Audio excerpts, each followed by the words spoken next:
जम्मू कश्मीर में मिला खजाना, कीमत इतनी कि गिनते गिनते थक जाएंगे।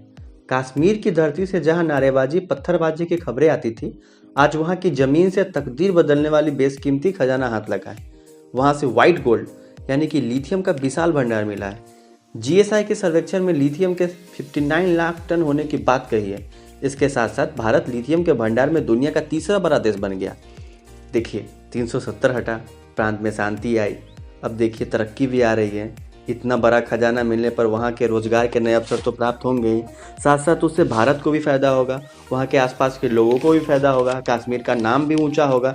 जो कश्मीर में हमेशा खबरें आती थी कि आज वहाँ पत्थर हो रहे हैं, पत्थरबाजी हो रही है, कल वहाँ हो रहे हैं, अब वहाँ पे कारखाना खुलेगा, माइनिंग होगा, रोजगार बढ़ेंगे, भारत का नाम उज्जवल होगा और दुनिया में कश्मीर का नाम सही काम के लिए भी जाना जाएगा।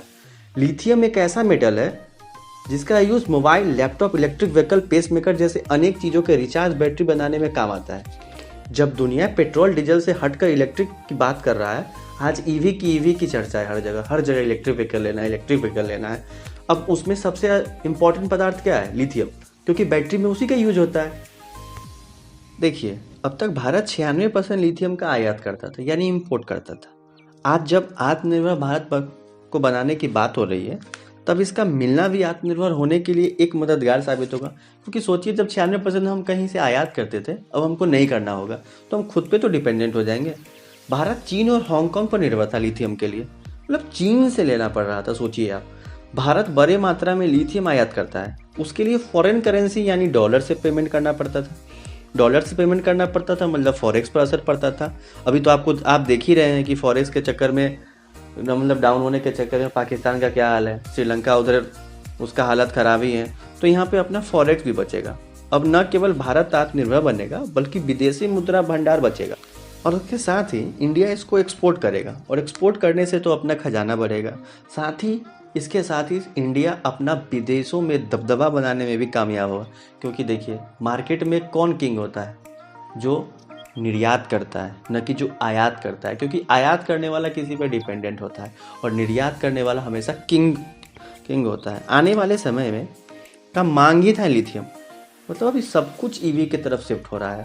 सब लोग अभी पर्यावरण संरक्षित ईंधन के उपाय के लिए चर्चा कर रहे थे कि अब मतलब सोलर एनर्जी से ये चलेगा हर जगह। अभी देखिए, टाटा अपना ईवी लॉन्च कर रहा था, लेकिन उसका रेट ज़्यादा था।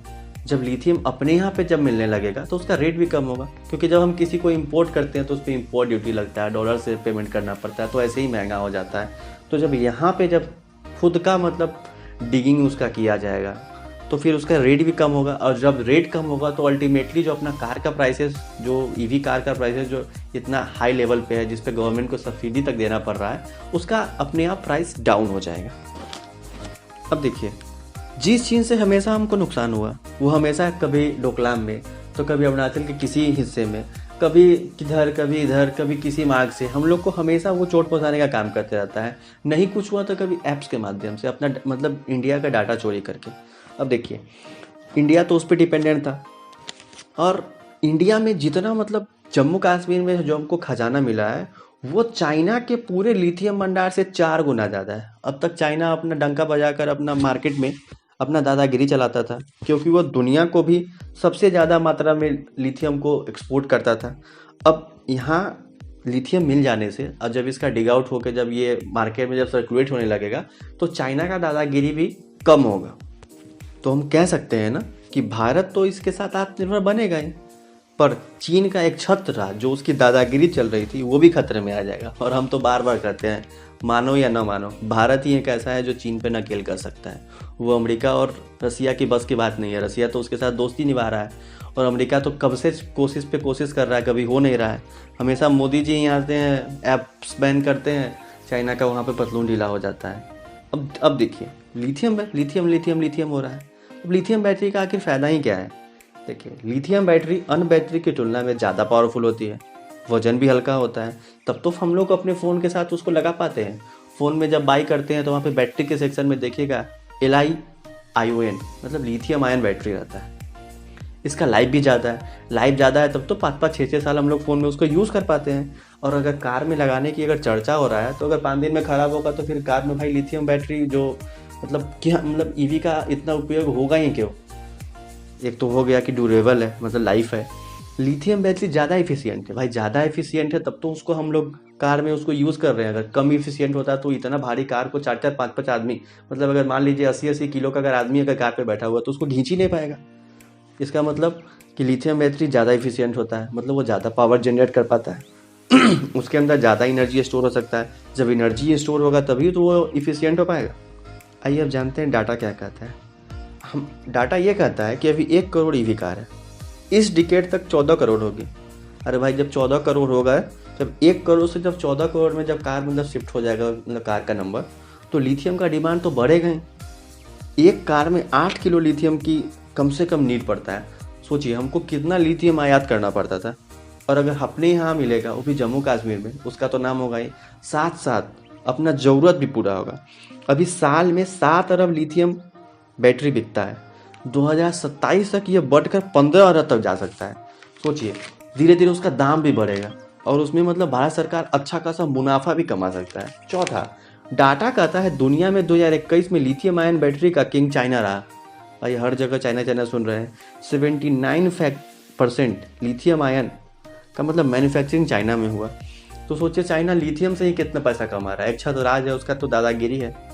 एक्सपर्ट तो ये भी मानते हैं कि रसिया का यूक्रेन के जो पूर्वी इलाकों पर जो हमला हुआ, चाहे उसको जो कैप्चर करने का कोशिश कर रहा है, उसका एक पीछे का मुख्य कारण नाटो तो था ही, पर एक मुख्य कारण ये भी है कि वहाँ पे लिथियम भंडार है।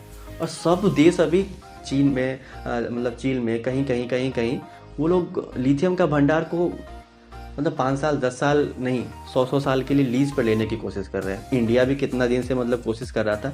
तो रसिया के जब पास में ही था, नाटो का एक मकसद मिल गया तो उसको कब्जाने का कोशिश कर रहा है। और रसिया हमेशा यूक्रेन के मतलब पूर्वोत्तर इलाकों पर ही मतलब कब्जा जमाना चाह रहा है, क्योंकि वहाँ पे खनिज का मतलब भंडार है। ऐसा नहीं कि रसिया के पास लिथियम नहीं है, लेकिन वो पूरा ठंडा पड़ जाता है और वहाँ से उसको निकालना बहुत कठिनाई का काम है।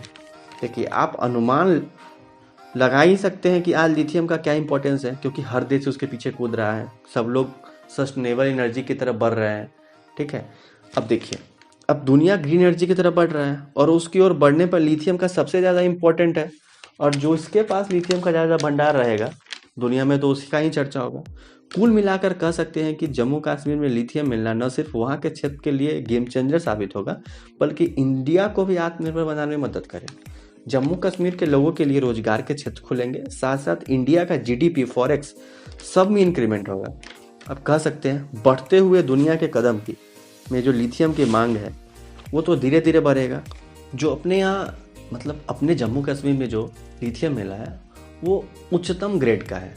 चाइना का जो लिथियम है जो उसको एक्सपोर्ट करता है वो उतने उच्चतम स्तर का नहीं है। अब तो आप जानते ही हैं भारत में जो भी चीज़ बनता है, जो भी चीज़ मिलता है, दवा से लेके सामान से लेकर, इलेक्ट्रॉनिक सामान से लेकर, खिलौने से लेकर, या यूं कहें तो जो अपना जो आजकल जो स्वदेशी जो विमान बन रहे हैं वो भी सब उत्तम होता है। सबका क्वालिटी एक मतलब A1 होता है। तो भाई लाजमी ही था, जब A1 सब कुछ हो रहा है तो यहाँ भी A1 मिलना ही था। और इसके साथ ही हम कह सकते हैं कि गुणवत्ता के आधार पे भी लिथियम में हम लोग लीड करेंगे। और साथ ही अपने यहाँ पे इतना ज़्यादा बड़ा भंडार तो मिला ही है। अभी कुछ दिन पहले ही खबर आ रही थी कि कर्नाटक में भी मतलब मिलने की बात कही जा रही है। अब धीरे धीरे लग रहा है कि भारत सुपर पावर बनने की तरफ बढ़ रहा है और हम इसकी कामना करते हैं।